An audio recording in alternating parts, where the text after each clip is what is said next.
UKP ಮೂರನೇ ಹಂತಕ್ಕೆ ಆಗ್ರಹ, ಆಲಮಟ್ಟಿಯಲ್ಲಿ ರೈತರ ಬೃಹತ್ ಪ್ರತಿಭಟನೆ.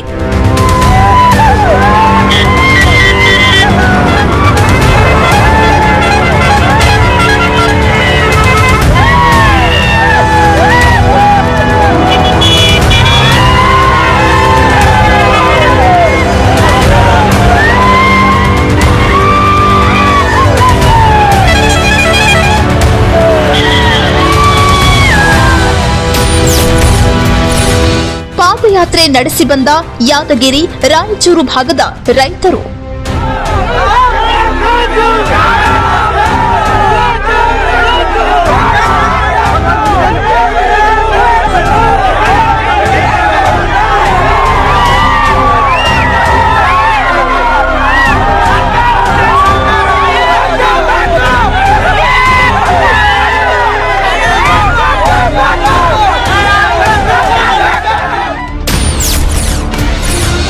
ರೈತರು ಪೊಲೀಸರ ಮಧ್ಯೆ ಕೆಲ ಕಾಲ ವಾಗ್ವಾದ, ನಂತರ ಪರಿಸ್ಥಿತಿ ತಿಳಿ.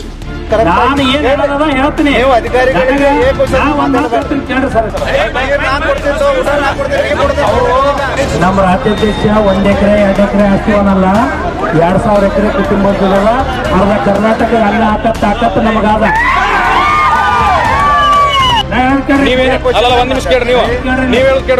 ನೀವು ಪೊಲೀಸರು ಯಾರಿಗಾರ ಅಂದಿಸ್ರಿ,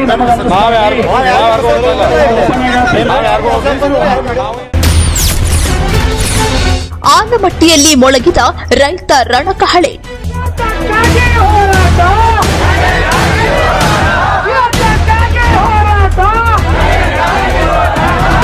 ವೇಸ್ಟ್ ನೀರು ಸಮುದ್ರಕ್ಕೆ ಬಿಡ್ಲಾಕತ್ತದ ಅಂದ್ರೆ ನಾವು ನಿಂದ್ರಿಸ್ಕೊಂಡು 150 ಎಕರೆಗೆ ನಾವು ಬಳಸ್ಕೋಬೋದಲ್ಲ. ಇದನ್ನ ಯಾಕೆ ಸರ್ಕಾರ ಧ್ವನಿ ಮಾಡಲ್ಲ? ಧ್ವನಿ ಎತ್ತಲ ಇರೋದು ನಮ್ಮ ಪ್ರಶ್ನೆ ಆಗ್ತದೆ. ಸುಪ್ರೀಂ ಕೋರ್ಟ್ ನ ಕೇಸ್ ಏನ್ ನಡೆದ ಅದ್ರ ಬಗ್ಗೆ ನೀವು ಇಲ್ಲಿ ತನೂ ಏನು ಕ್ರಮ ಕೈಗೊಂಡ್ರಿ ಅದು ದಾಖಲಾತಿ ನನಗ ಇಲ್ಲಿ ತೋರಿಸಿದ್ರೆ ನಾ ಇಲ್ಲಿ ಆಗ್ತೇನೆ. ಸರ್ಕಾರನ್ನ ಉರುಳಿಸಿ ರೈತಿಗಾದ ಮೊದಲ ಸರ್ಕಾರಕ್ಕ ಕೇಸ್ ನಡೆಸೋದು ಆಗಲಿಲ್ಲ ಅಂದ್ರೆ ನಮ್ಮಲ್ಲಿ ನಿಮ್ಮದ ನಾವು ಸುಪ್ರೀಂ ಕೋರ್ಟ್ ನ ನಾವು ಕೇಸ್ ಗೆಲ್ತೀವಿ, ನೀವು ಬಿಟ್ಟುಬಿಟ್ರೆ ಫೈಲ್ ಕೊಡ್ರಿ ನಮ್ಗೆ. ರೈತರ ಪಾದಯಾತ್ರೆ. ಆಲಮಟ್ಟಿ ಜಲಾಶಯದ ಬಳಿ ನೂರಾರು ರೈತರ ಪಾದಯಾತ್ರೆ. ಯುಕೆಪಿ ಮೂರನೇ ಹಂತಕ್ಕೆ ಆಗ್ರಹ.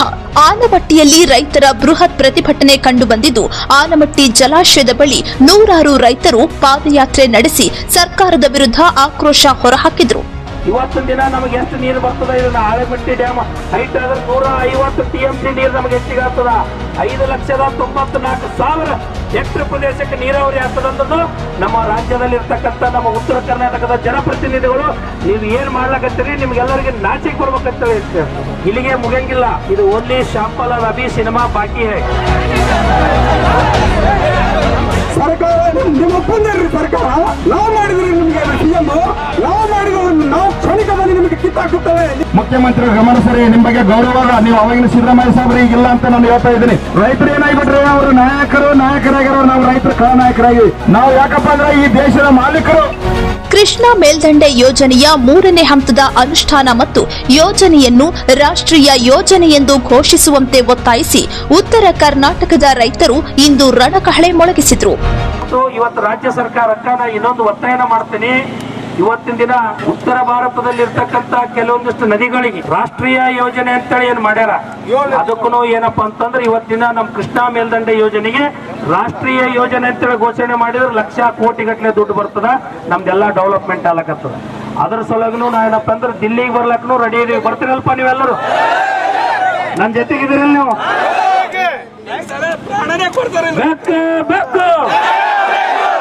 ನೀವೆಲ್ಲರೂ ಆಲೋಚನೆ ಮಾಡ್ರಿ. ಮುಂದಿನ ದಿನದಾಗ ಪಾಪ ಅಧಿಕಾರಿಗಳನ್ನು ಚಿಂತನೆ ಮಾಡ್ಲಾಕತ್ತಾರ.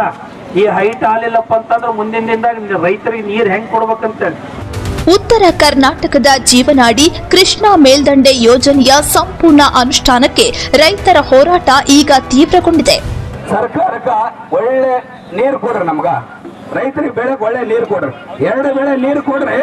ನೀವೇನು ಬಿಟ್ಟಿ ಭಾಗ್ಯಗಳೇನು ಕೊಡಕತ್ತಿರಲ್ಲ ಅದೇ ದುಡ್ಡು ಸರ್ಕಾರಕ್ಕ ನಾವು ಯೋಜನೆಗೆ ನಾವು ಕೊಡ್ತೀವಿ. ನಿಮ್ಗೆ ದುಡ್ಡು ನೀವೇನ್ ಕೊಡೋದೇ ಬೇಕಾಗಿಲ್ಲ, ನಮ್ಗೆ ಬಿಟ್ಟಿ ಭಾಗ್ಯಗಳು ಏನ್ ಕೊಡಬೇಕಾಗಿಲ್ಲ. ನೀವು ರೈತರು ಬೆಳೆಸ್ತಕ್ಕಂಥ ಬೆಂಬಲ ಬೆಲೆ ಕೊಡ್ರಿ. ಇವತ್ತು ಆಲಮಟ್ಟಿಗೆ ಬಂದಿವಿ, ನಾಳೆ ದೆಹಲಿಗೆ ಹೋಗಿ ಮುತ್ತಿಗೆ ಹಾಕ್ಲಕ್ಕ ನಾವು ಎಸಲ್ಲ. ನಾವು ರೈತರು ಇಲ್ಲಿ ಹೋರಾಟ ಮಾಡಕತ್ತಿರ ಅಲ್ಲಿ ನಳ್ಳಿಗೆ ನಿಂತಿಗೆಸಿಂದ ಭಾಷಣ ಕೇಳಕ್ಕಾದ್ರೆ ಏನಕ್ರಿ ರೈತರ ಸಲಹೆ ಒಂದಿನ ಒಂದು ತಾಸು ಬಂದಿಗೆಸಿಂದ ಯಾಕೆ ನಿಂದ್ರಬಾರ್ದು? ಒಂದು ದಿನ ನಿಂತರ ನಿಮ್ದೇನ ಏನಾಗ್ತದ? ಬಿಸಿಲು ಆಗ್ತದ ಅಂತಂದ್ರೆ ನೀವೇನು ಅನ್ನ ಹೊಡ್ತಾರೆ ಏನ್ ಹೊಡ್ತಾರೆ ಅಂತ ಕೇಳಕ್ ಬಯಸ್ತೇನೆ ನಾನು. ಈ ಒಂದು ಕರ್ನಾಟಕ ರಾಜ್ಯ ರೈತ ಸಂಘ ಈ ಒಂದು ಹೋರಾಟ ಹಮ್ಮಿಕೊಂಡಾರ, ಯಾಕೆ ಹಮ್ಮಿಕೊಂಡ್ರ ಅಂತ ವಿಧಾನಸಭೆದಾಗ ಚರ್ಚೆ ಮಾಡಲೇಬೇಕು. ವಿಧಾನಸೌಧದಾಗ ನೀವ್ ಏನಾದ್ರು ಚರ್ಚೆ ಮಾಡಲಿಲ್ಲಪ್ಪ ಅಂತಂದ್ರ ನಿಮ್ಮ ಸರ್ಕಾರ ಹೇಳಿದಾಗಲೇ ಉಳಿಸುವ ಶಕ್ತಿ ನಮ್ಮಲ್ಲಿ ಅದ. ಲಕ್ಷ್ಮೀಕಾಂತ ಎ ಪಾಟೀಲ್ ಮದ್ದರಕಿ ರಾಜ್ಯ ರೈತ ಸಂಘ ಹಾಗೂ ರೈತ ಸೇನೆಯ ನೇತೃತ್ವದಲ್ಲಿ ಯಾದಗಿರಿ ಮತ್ತು ರಾಯಚೂರು ಭಾಗದ ನೂರಾರು ರೈತರು ಆಲಮಟ್ಟಿ ಜಲಾಶಯಕ್ಕೆ ಪಾದಯಾತ್ರೆ ನಡೆಸಿ ಬೃಹತ್ ಪ್ರತಿಭಟನೆ ನಡೆಸಿದರು. ವಿಜಯಪುರ, ಬಾಗಲಕೋಟೆ ಭಾಗದ ಪ್ರವೇಶ ದ್ವಾರದ ಬಳಿ ಜಮಾಯಿಸಿದ ರೈತರು ದಶಕಗಳಿಂದ ನೆನೆಗುದಿಗೆ ಬಿದ್ದಿರುವ ಯೋಜನೆಯ ಬಗ್ಗೆ ಸರ್ಕಾರದ ವಿಳಂಬ ನೀತಿಯನ್ನ ಖಂಡಿಸಿದ್ರು. ಆಂಧ್ರದವರು ನಮಗೆ ನೀರು ಕಡಿಮೆ ಬೀಳ್ತದ ಅಂತೇಳಿ ಅವ್ರ ಸ್ಟೇ ತಂದಾರ. ಆದ್ರೆ ನೀವು ಹೆಚ್ಚಿಗೆ ಏನಪ್ಪಾ ಅಂದ್ರೆ ನೀವು ಬಳಸ್ಕೋದು ಅಲ್ಲಾರ್ದು ಎಷ್ಟು ನೀರು ಪ್ರತಿ ವರ್ಷ 10 ವರ್ಷದಿಂದ ಡಾಟಾ ಕೊಡ್ಬೇಕು ನನಗ. ಎಷ್ಟು ನೀರು ಸಮುದ್ರಕ್ಕೂ ವೇಸ್ಟ್ ನೀರು ನೀವು ಬಿಟ್ಟಿರಿ ಅನ್ನೋದು ಆ ಡಾಟಾನ ನಾವು ಸುಪ್ರೀಂ ಕೋರ್ಟಿಗೆ ಹಚ್ಚಿ ತೋರಿಸಿದಾಗ ಇದನ್ನ ಆಲೋಚನೆ ಮಾಡ್ಬೇಕು ನಾವೆಲ್ಲರೂ ಜನಪ್ರತಿನಿಧಿಗಳು. ನೀವು ಇದಕ್ಕೆ ನಾವೇನಪ್ಪ ಅಂತಂದ್ರ ಪಕ್ಷಾತೀತವಾಗಿ ಇದಕ್ಕೆ ಏನಪ್ಪ ಅಂದ್ರೆ ಸಪೋರ್ಟ್ ಮಾಡ್ಬೇಕು. ನಮ್ಮದು ಅಧಿಕಾರಿಗಳ ಸಂಘಟ ಏನೂ ಜಗಳ ಇಲ್ಲ, ನಮ್ದು ಜಗಳ ಇರೋದು ಸರ್ಕಾರ ಸಂಘಟ. ಇಲ್ಲಿ ತನನು ಯಾವಾಗ ಆಂಧ್ರ ಮತ್ತು ತೆಲಂಗಾಣ ಗೌರ್ಮೆಂಟ್ ಸ್ಟೇ ತಗೊಂಡದ ಆ ಸ್ಟೇ ಮೇಲೆ ಆ ಪ್ರಕರಣ ಮೇಲೆ ನಮ್ಮ ಕರ್ನಾಟಕ ಸರ್ಕಾರ ಏನ್ ಅಪ್ಡೇಟ್ ಕೊಡ್ತು ಸುಪ್ರೀಂ ಕೋರ್ಟಿಗೆ, ಏನ್ ದಾಖಲಾತಿ ಸಲ್ಲಿಸ್ತು, ಏನು ಮಾಹಿತಿ ಕೊಡ್ತು, ಕೇಸ್ ಏನ್ ನಡೆದ ಅನ್ನೋದ್ರ ಬಗ್ಗೆ ಬೇಕು. ಕರ್ನಾಟಕ ರಾಜ್ಯ ರೈತ ಸಂಘ ಹಾಗೂ ರೈತ ಸೇನೆ ಲಕ್ಷ್ಮೀಕಾಂತ ಎ ಪಾಟೀಲ್ ಮದ್ದರಕಿ ಮಾತನಾಡಿ, ಜಲಾಶಯದ ಮಟ್ಟ ಏರಿಸಿದ್ರೆ ಹೆಚ್ಚುವರಿಯಾಗಿ 5.94 ಲಕ್ಷ ಹೆಕ್ಟೇರ್ ಪ್ರದೇಶಕ್ಕೆ ನೀರು ಸಿಗಲಿದೆ. ರಾಜ್ಯಕ್ಕೆ ಸಿಕ್ಕ ನೀರು ಸಮುದ್ರದ ಪಾಲಾಗ್ತಾ ಇದೆ, ಆದರೆ ರೈತರಿಗೆ ದಕ್ಕುತ್ತಿಲ್ಲ. ಸರ್ಕಾರ ಕೂಡಲೇ ಎಚ್ಚೆತ್ತುಕೊಂಡು 3ನೇ ಹಂತದ ಕಾಮಗಾರಿ ಆರಂಭಿಸಬೇಕು ಎಂದು ಆಗ್ರಹಿಸಿದರು. ಇವತ್ತಿನ ದಿನ ನಮ್ಮ ಕೃಷ್ಣಾ ಮೇಲ್ದಂಡೆ ಯೋಜನೆ ಹಂತ 3 ಅನುಷ್ಠಾನ ಆಯ್ತು. ಗೇಟ್ 17 ಅಡಿ ಎತ್ತರ ಆಯ್ತಪ್ಪ ಅಂದ್ರ 5,94,000 ಹೆಕ್ಟರ್ ಪ್ರದೇಶಕ್ಕ ನೀರಾವರಿ ಆಗ್ತಕ್ಕಂಥದ್ದು. ಅದನ್ನ ನಾವೆಲ್ಲರೂ ಆಲೋಚನೆ ಮಾಡಬೇಕು. ನಮ್ಮ ಹೊಲಕ್ಕೂ ಬರ್ತದ, ನಮ್ಮ ಕಾಕನ ಹೊಲಕ್ಕೂ ಬರ್ತದ, ನಿಮ್ಮ ಹೊಲಕ್ಕೂ ಬರ್ತದ ನೀರು. ನಮ್ಮ ಆಲಿಮಟ್ಟಿ ಜಲಾಶಯ ಹಂತ 3 ಯೋಜನೆ ಅಡಿಯಲ್ಲಿ 9 ಯೋಜನೆಗಳು ಆಲ್ರೆಡಿ ಕಾಮಗಾರಿ 90% ಮುಗಿದವು. ಇದೆಲ್ಲ ನೀವು ಆಲೋಚನೆ ಮಾಡ್ರಿ. ಪ್ರತಿಭಟನಾಕಾರರ ಪ್ರಮುಖ ಬೇಡಿಕೆಗಳೆಂದರೆ ಹೀಗಿವೆ. ಆಲಮಟ್ಟಿ ಜಲಾಶಯದ ಮಟ್ಟವನ್ನ 519.60 ಮೀಟರ್ನಿಂದ 524.256 ಮೀಟರ್ಗೆ ಏರಿಸುವುದು, ಕೃಷ್ಣಾ ಮೇಲ್ದಂಡೆ ಯೋಜನೆಯನ್ನು ರಾಷ್ಟ್ರೀಯ ಯೋಜನೆ ಎಂದು ಘೋಷಿಸುವುದು, ಬಜೆಟ್ನಲ್ಲಿ ಯೋಜನೆಯ ಅನುಷ್ಠಾನಕ್ಕೆ 10,000 ಕೋಟಿ ರೂಪಾಯಿ ಮೀಸಲಿಡುವುದು, ನಾರಾಯಣಪುರ ಜಲಾಶಯದ ಹೂಳು ತೆಗೆಯುವುದು ಮತ್ತು ಭೂಸ್ವಾಧೀನಕ್ಕೊಳಗಾದ ರೈತರಿಗೆ ಸೂಕ್ತ ಪರಿಹಾರ ನೀಡುವುದು ಆಗಿದೆ.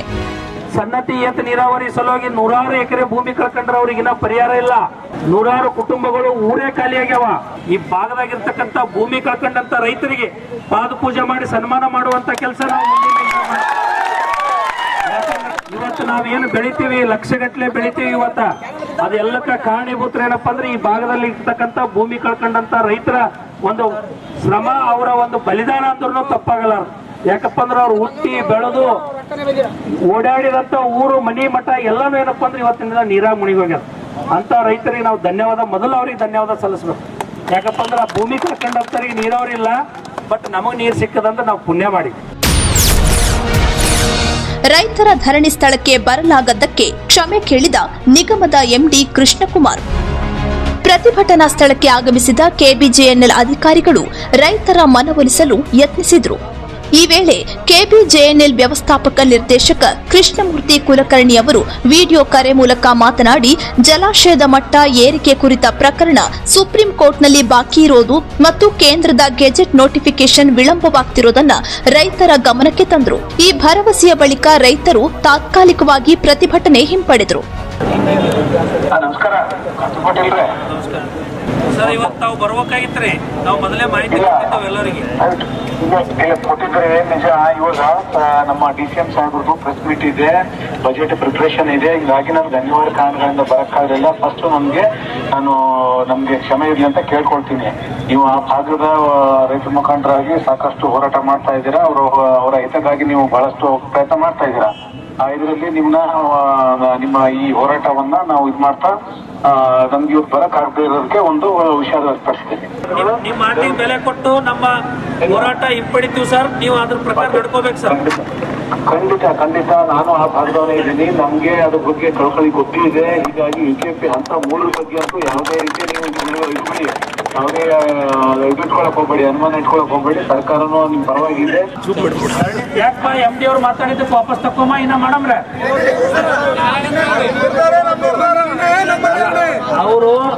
ಅವರು ಬರ್ಲಾರ್ದಕ್ಕ ಸಾರಿ ಕೇಳಾರ, ಅವ್ರಿಗೆ ಮರ್ಯಾದೆ ಕೊಡಮಂತ ನಾನು ಅನ್ಕೋತೀನಿ. ನಾವು ಸರ್ ಎಲ್ಲರೂ ಆರ್ರಿ, ನೀವು ಮಾತಾಡ್ರಿ. ಆಯ್ತು ದಯವಿಟ್ಟು ನಿಮ್ಮ ಧೈರ್ಯನ ಹಿಂಗ್ ಕರ್ಕೊಂಡ್ರೆ.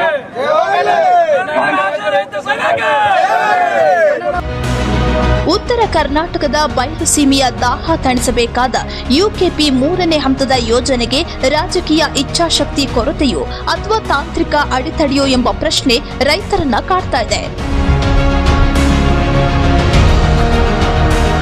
ವೆಂಕಟೇಶ್ ದೊಡ್ಮನಿ, ನ್ಯೂಸ್ 24 ಭಾರತ, ವಿಜಯಪುರ.